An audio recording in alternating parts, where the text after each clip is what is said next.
On this week's video, I'm going to be showing you how I made my DIY padded heart decoration. Welcome back to my channel, Minnie and Moa. So keeping with the romantic theme of my last few videos, I thought I must do a heart DIY. So I've drawn these hearts and you can download these on a free PDF from my website, minnieandmoa.com. I'll leave a link below to where you can get these to print out. So I've cut out the larger heart of those different size hearts that are on the sheet. So once I've cut it out, I've then put it on this cardboard and then just drew around it. So just use it as a template. So the card heart is the one that we're going to be working with. And then with some sharp scissors, just cut out your card heart. So for the next step, I'm just going to use this, I think it's some kind of cotton material. I think it's mainly cotton. It might be a slight mixture. I used this on my DIY rabbit cushion, one of my first ever DIYs. It took me a while to find this. I knew I had it somewhere. So I've just cut a square of it, and then I'm just using hot glue around the edge of the heart, but I'm leaving a gap because we're going to be padding it, so we need a gap just to push the filling in. So just go, most of the way around, but leave a little gap at one point so you can pop your filling in. So once you've done that, very carefully place it onto your material and then just push it down. Now you can use pretty much any material to do this, as long as it's thick enough where you won't see the card through it. That dries instantly. It must have taken 10 seconds to dry. So then with some sharp scissors, I'm just trimming around the edge. So I've turned it around so I can use the heart as a guide. I'm leaving about about a centimetre or 2 centimetres overhanging. So for the next step, I'm just using this wadding. You could use any soft material really to do this. So I'm just using a straw because I feel like it grips the wadding quite well, so you can just push it up into the corners where you want it. This is a little bit, I'm saying a little bit fiddly. It's just a little bit more time consuming than using the hot glue because you really want to get it looking nice before you seal it.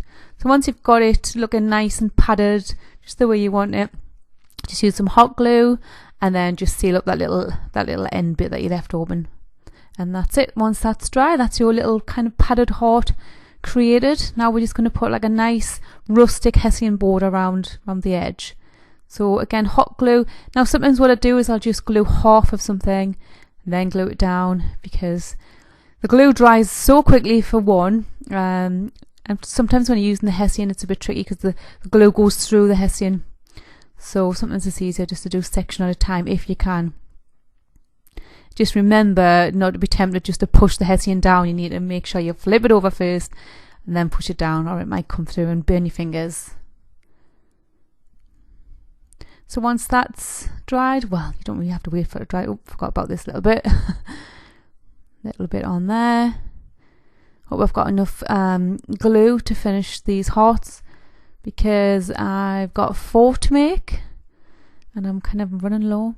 So once you've done that, just trim around again. Just leave about a centimetre just so it's just enough where you can just see some of the hessian kind of background. Just peeping from behind just makes it look a little bit more rustic, a little bit more farmhouse, and it blends in with the tones of the colour. Where I'm going to put this as well, I don't want it just in the cream, I want it to have a little bit of definition. So next I've just used a pencil and I've just drew on a fancy L for love.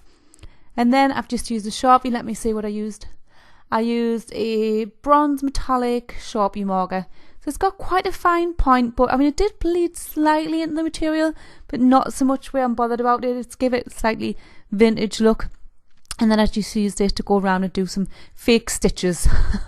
As usual, I'm completely making this up as I go. I've never made anything like this before. I just like sometimes to experiment and just let you see what I've came up with. So that's it. I've done an L, O, and a V, and an E, and I've just stood them for now in my romantic room from last week's DIY, my romantic room display ideas video. So I've just stood them there on the antler for now. So I took a few pictures from my Instagram, and then I decided I would just see what it looked like hanging as bunting. So they're kind of quite big, but I think it looked okay. So I tied some twine around the handle on either side of my sideboard, and then just used a little peg so they can easily be unpegged if I want. Oh, she wants attention. I'm not finished my video, Minnie. So there you go. I think that looks quite sweet on there. I'll probably just leave it on there like that for now. So let me know what you think in the comments down below. I'd love to know if you've enjoyed the DIY. She's just doing it a little bit. And obviously give me a thumbs up if you enjoyed the video, and definitely subscribe if you haven't already, because I've got loads more DIYs to share with you. Oh my god, I've got so many. I just sometimes just don't have enough hours in the day to do as many as I would like. I know I'm just doing one video a week on a Friday, but hopefully that'll change in the future. Right, she's just nicked a flower. Hopefully there's not a head on the end of this flower. Oh, no, there's not, unless she's eating it. I don't think so. She's so cute. Sometimes she looks at us like she's just, sometimes I feel like she looks at us like she's human. Just a certain way she looks when you can see the white of her eyes. She's super cute. Do you know she's going on a walk now? She knows when I've taken photos that something's good's going to happen. So bye for now.